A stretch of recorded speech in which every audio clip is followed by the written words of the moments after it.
Ming Lo Moves the Mountain. Written and illustrated by Arnold Lobel.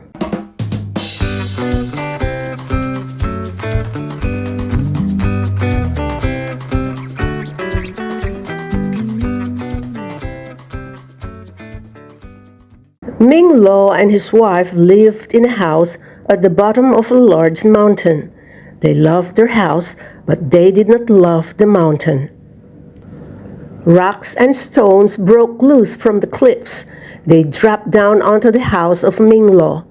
The roof was full of holes. Clouds formed on the top of the mountain. Heavy rain fell from the clouds onto this roof that was full of holes. The rooms inside were damp and drippy.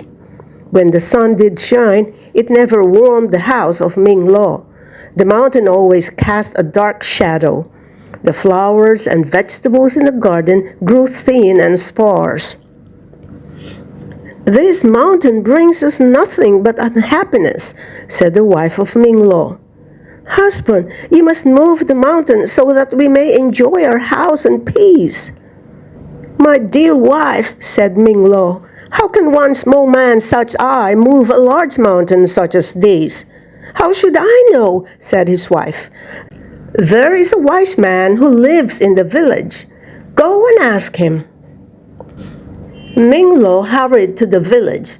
When he found the wise man, he said, "I want to move the mountain that is near my house." The wise man thought for a long time.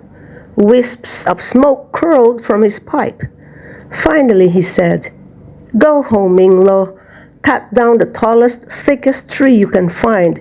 Push this tree against the side of the mountain with all your strength. This is the way that you will move the mountain." Ming Lo ran home. He cut down the tallest, thickest tree that he could find. Ming Lo and his wife held tightly to the tree. Running as fast as they could run, they pushed the tree against the side of the mountain. The tree split in half. Ming Lo and his wife fell on their heads. The mountain did not move an inch. "Go back to the wise man," said the wife of Ming Lo. "Ask him to think of another way to move the mountain." Again, the wise man thought for a long time.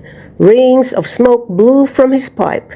Finally, he said, "Go home, Ming Lo. Take the pots and pans from your kitchen. Hold a spoon in each one of your hands.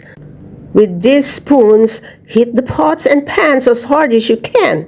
Raise your voice in loud shouts and cries. The mountain will be frightened by the noise. This is the way that you will move the mountain." Ming Lo ran home. He took the pots and pans from his kitchen. Ming Lo and his wife held a spoon in each one of their 4 hands. They shouted and cried. They hit the pots and pans as hard as they could. They made a great noise. Flocks of birds flew out of the trees, but the mountain did not move at all. "Go back to the wise man," cried the wife of Ming Lo. "We must find a way to move the mountain."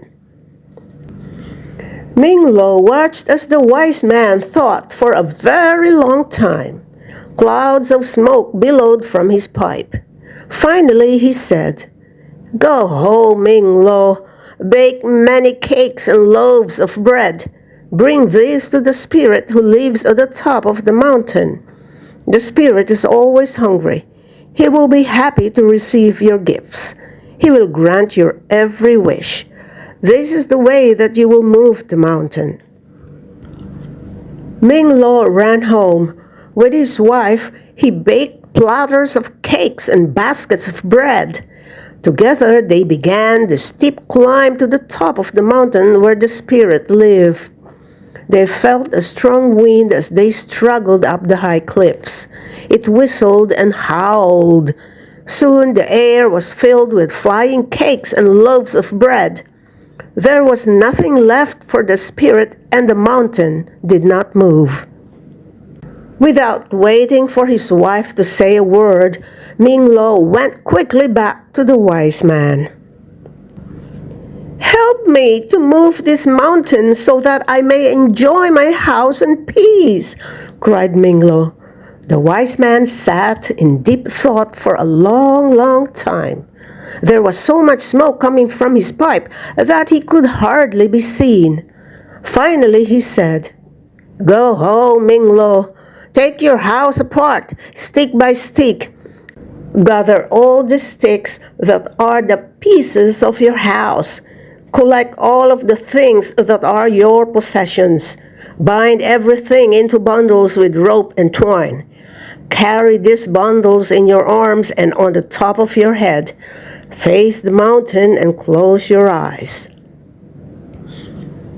"Having done all this," said the wise man, "you will step to the dance of the moving mountain. You will put your left foot in a place that is in back of your right foot. Then you will put your right foot in a place that is in back of your left foot. You must do this again and again for many hours. When you open your eyes, you will see that the mountain has moved far away." "This is a strange dance," said Ming Lo. "But if it makes the mountain move, I will do it at once."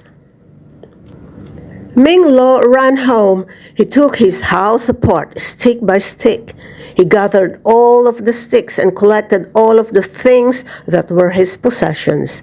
Ming Lo and his wife bound everything into bundles with rope and twine. They carried the bundles in their arms and on the tops of their heads. Then Ming Lo showed his wife how to do the dance of the moving mountain. They faced the mountain and closed their eyes. Carefully, they began to move their feet to the steps of the dance. They each put their left foot in a place that was behind their right foot. Then they each put their right foot in a place that was behind their left foot. The neighbors saw Ming Lo and his wife walking backward across the fields with all of their possessions.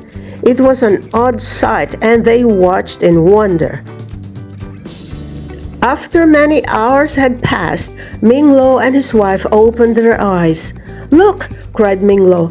"Our dance has done its work. The mountain has moved far away." Stick by stick, they rebuilt their house. They unpacked all of their possessions and made themselves at home. Ming Lo and his wife lived the rest of their lives under an open sky and a warm sun. When rain fell, it came down gently on a roof that had no holes. They often looked at the mountain that was small in the distance. There was happiness in their hearts, for they both knew that they had made the mountain move.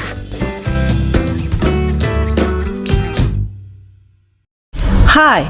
If you like this video, please give this a like and hit the subscribe button and click the bell icon to get notified whenever I release a new video.